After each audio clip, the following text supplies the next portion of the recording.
Oke, untuk perhitungan secara manual kasus metode simplex minimasi bisa kita lihat pada contoh kasus sebelumnya. Ini cara manualnya. Nah, di sini bisa dilihat ada formulasi model. Pertama buat dulu formulasi modelnya. Tadi udah kita ketahui di video sebelumnya. Kemudian di sini diketahui batasan model dan formulasi model bentuk simplexnya. Nah, pada tabel simplex pertama itu kita harus membuat nilai CJ-nya, di mana nilai CJ-nya itu yaitu fungsi tujuannya. Ini FD itu variabel dasar dan K itu kuantitas. Kemudian buat fungsi tujuannya X1, X2, S1, S2, A1, A2. Nah, di sini koefisiennya ada 2. Untuk X2 ada 3 dan S1 ada 0, S2 ada 0 dan A1 A2 M. Kemudian untuk nilai baris pertama itu pakai batasan model pertama. Nah, M itu untuk di sini dibuat M, kemudian A1 dan A2. Nah, untuk kuantitasnya pada batasan yang pertama itu 10 dan untuk X1-nya koefisiennya 1, X2-nya koefisiennya 1, dan nilai selek 1-nya itu minus 1, dan selek 2-nya kan nggak ada, berarti 0, kemudian A1-nya itu 1, di sini kan A1-nya 1, A2-nya kan nggak ada, berarti 0. Kemudian untuk baris yang kedua sama pakai batasan model yang kedua, untuk kuantitasnya itu 14, kemudian untuk X1-nya ada 1, X2-nya ada 2, S1-nya kan nggak ada, itu jadinya 0, kemudian S2-nya itu minus 1, dan A2-nya 1. Kemudian cari nilai ZJ-nya. Nilai ZJ-nya itu didapat dari perkalian ini, 10 dikali M, 10M, ditambah 14 kali M, 14M. Jadi 10M ditambah 14M, 24M. Sama seperti ini juga, 1 dikali M ditambah 1 dikali M, sehingga menghasilkan 2M. Ini juga sama dan ini juga sama.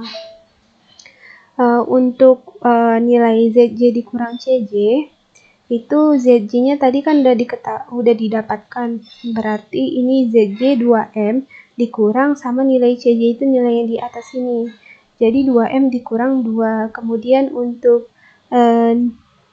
nilai selanjutnya ZJ-nya ada 3M dan CJ-nya ada 3. Nah, di sini juga ZJ-nya ada minus M dan CJ-nya ada 0, sehingga tetap minus M.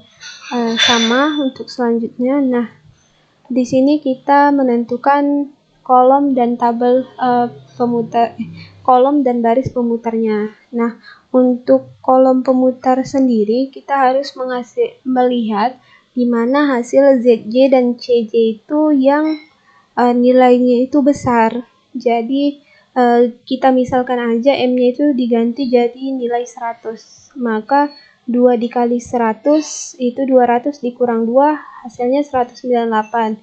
Sedangkan 3 dikali 100 itu 300 dikurang 3, 297. Manakah lebih besar, 198 atau 297?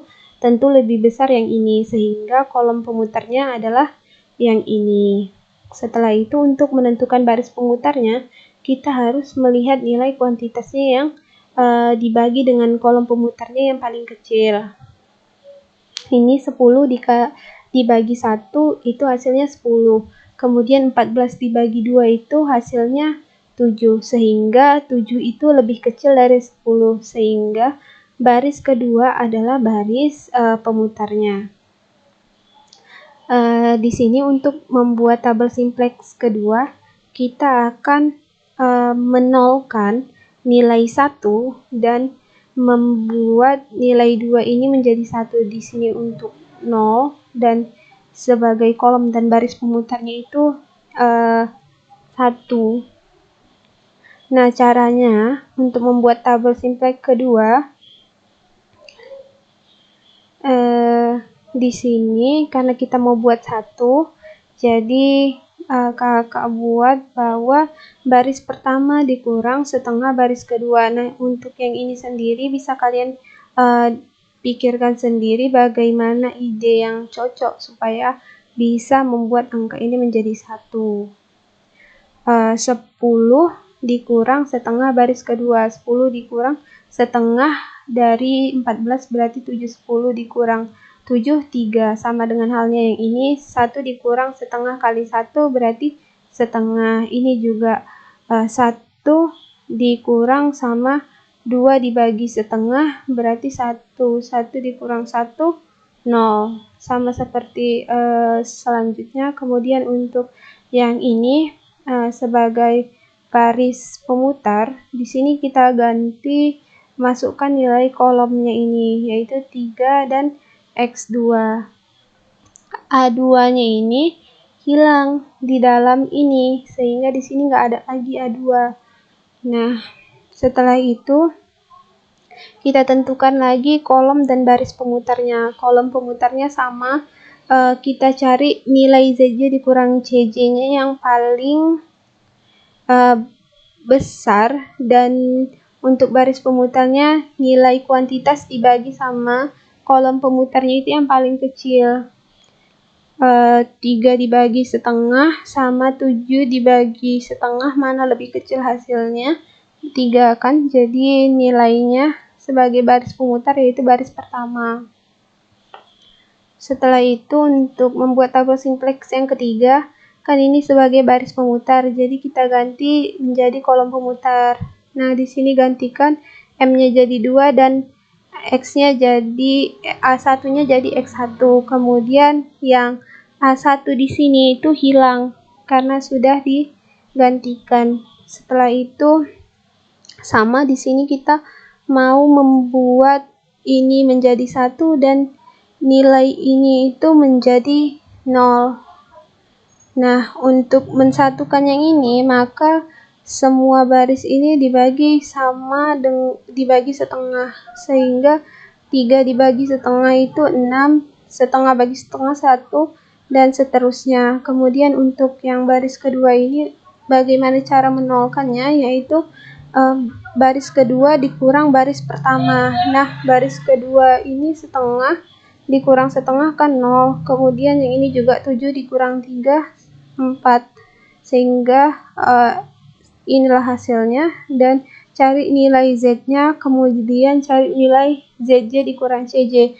Nah, di sini nilai ZJ dan kurang CJ-nya itu sudah 0 dan negatif, maka iterasi ini sudah selesai, sehingga didapatkan bahwa nilai untuk meminimumkan modal Rp24, maka diproduksi permen C sebanyak 6 dan permen B sebanyak 4 bungkus. Ini ya untuk hasilnya. X1 permen C dan X2 itu permen B. Oke, terima kasih.